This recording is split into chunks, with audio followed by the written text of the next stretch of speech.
Well, kicking off our TV showrunners panel is Eric Kripke for The Boys on Amazon Prime Video. I am Hey. Marcus James Sixon, senior editor at Gold Derby. And Eric, before we talk about the wonderful season 2, please give us an update, if you can, on season 3. Are you able to even consider a production at this time during the crazy, COVID world that we're living in? No, it's happening. It's full steam ahead, for better or worse. We start prep this Thursday, actually, with a start date in early 21. It'll be in Toronto. There's crazy amount of new challenges that we have to figure out, but we're attacking it.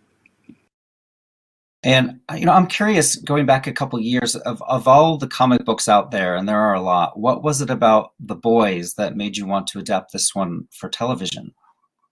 A few things. One, it's written really brilliantly by Garth Ennis, who is my favorite comic book author of all time. And so I just found it because I read everything the guy wrote. And it always struck me because really now more than ever, probably more than when I originally read it, because there's such a glut of superhero stuff out there. The mythology is so overblown that it's in desperate need of, puncturing.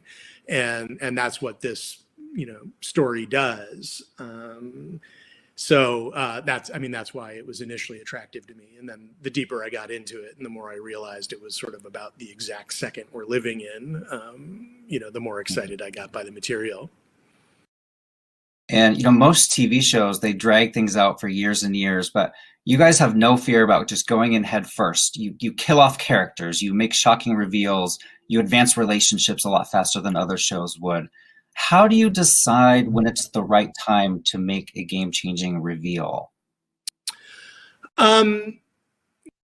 Mostly idiotically and recklessly. I wish there was a science behind it. It's kind of, everyone runs shows the way they came up and how they were trained. And the guy who trained me, Bob Singer, on the early years of Supernatural, always said to me, "Smoke them if you got them," and you never know if you're coming back, so blow that shit up.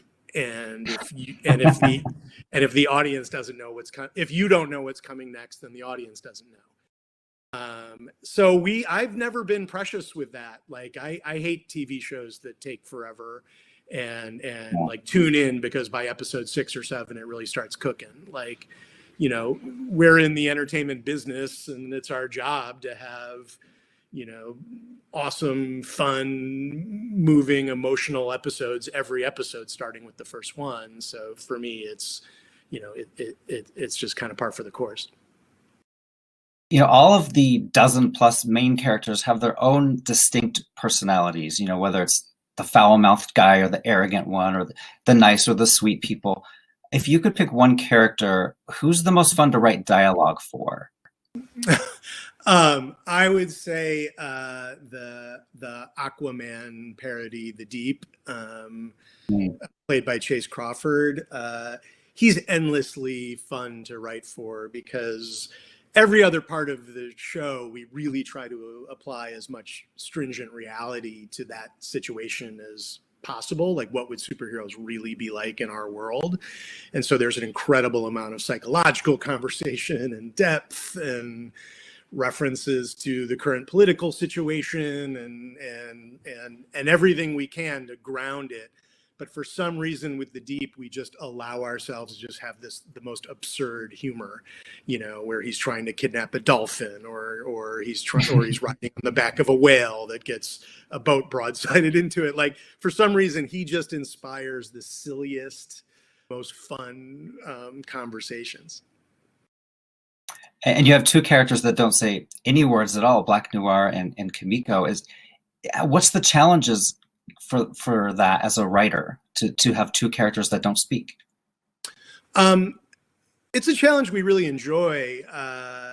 In Kimiko's case, who's a protagonist, she has quite a lot to say, and so it's really finding moments that she can communicate really complicated emotions, but do it without saying a word. And that part of that, a lot of that, 90% of that, is Karen Fukuhara, the actress, who's unbelievable. But the writers have to put her in situations where the story will be clearly told, and they won't be confused by the silence. And so part of it is, 10% is the writing and 90% is the acting. Pretty much everything in my job is that. So, and then for Black Noir, for me, he's slightly absurd as well, because literally nothing about him. He wears a mask, never taking it off. He never says a word.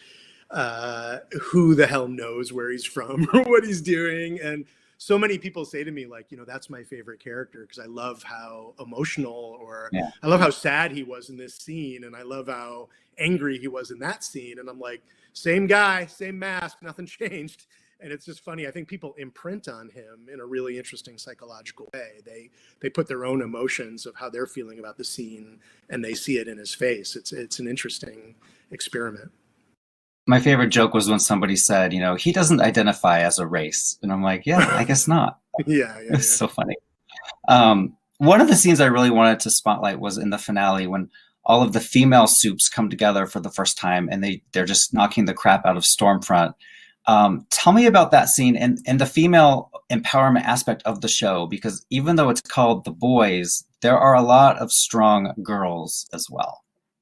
Yeah, no, from the beginning, that was really important to us, that, it be very equal in terms of presenting just, really badass characters and complicated characters and troubled characters who are both male and female. Our best one of our best villains last year was Elizabeth Shue. So just have everyone do everything is goal. I mean, look, for the very simple, practical goal that you want to bring as many possible. So you want to show every face that you can on the screen. It's just good business, if nothing else, right? And so, we wanted to do that. And we had a runner storyline this season about, we love to satirize performative wokeness and how the corporation of Vought that controls these superheroes had this sort of very silly, girls get it done, advertising campaign, which was just like a craven attempt to try to seem, progressive, but ultimately it was a way to sell products, which is what every, corporation is doing with, every particular movement. It all comes down to like, this movement's terrific, and drink Starbucks. And so for us, that's a fun target. And what I wanted to show with that fight at the end is what women are really like, which is they can be brutal and furious and glorious and and every bit as gnarly in a fight. Like, they curb stomp, Stormfront, and it's like not like this cute little pretty, twirling around acrobatic thing that you always see in movies. Like, it's gnarly, and we wanted to kind of present, a contrast between how a lot of Hollywood creates, women in these action movies, but the truth of how women in the military or women who are in brawls, how they would really fight, and to see the gap, the gulf between that. When the season ends, two of the main protagonists are in kind of precarious situations. You have Hughie, who's now working for an evil congresswoman who blows up heads. And you have Butcher, who is in a bad place emotionally with what happens to his ex-wife. Should we be worried for these guys next year? Like, what can you tell us without spoiling us about their mindsets for season 3? You should be horribly worried. Television writers are cruel and capricious gods, and we're going to torture them. It was Sam Raimi said to me, just because this is a mantra to live by, which is, he said, good screenwriting is create characters you love and then torture them. Hmm. And so, yeah, no, they're in for trouble. Like up until the end of the show, like nothing good, fun, like a pleasant day is not want to write like everybody's worst day. And finally, I just wanted to say I'm not the biggest fan of superhero movies. I never have been. But The Boys is so different than all of those. It's just very real, and the violence is extremely graphic, which I love. I'm a fan of all those Saw movies. So this speaks to me in a way that the Marvels don't. And do you hear that a lot from people? Like, I don't like superhero movies, but I like The Boys.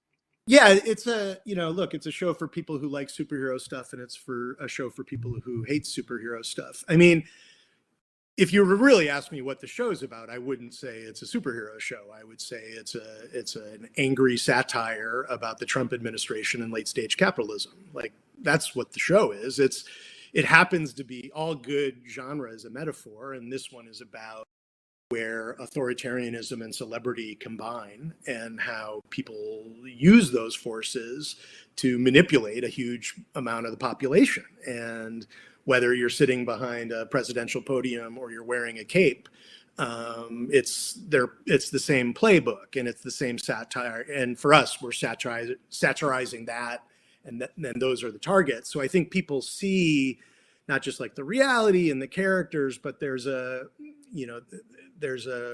commentary on the exact moment we're living in that I think people enjoy and don't find in the usual superhero stuff. Well, thank you for chatting with us, Eric. We'll see you a little bit later in the group panel. Yeah, thanks so much.